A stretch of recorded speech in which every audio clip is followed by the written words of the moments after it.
Hello everybody and welcome back to Tech Tutorials, and in this video we are going to be learning how to download GTA San Andreas and installation. So what you can do is simply head over to your browser, and let me just turn on my cursor highlight.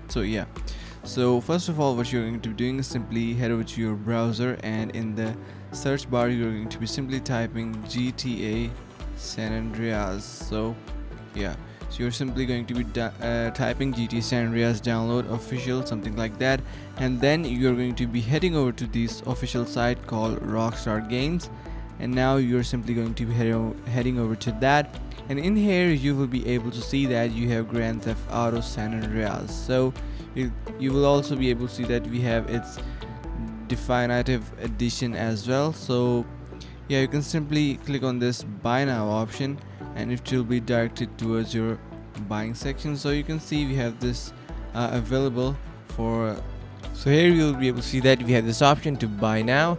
You need to simply click on that and then enter your Rockstar or social club information, and then you'll be able to purchase GTA San Andreas, which is the recommended method. So I really hope you found this video helpful.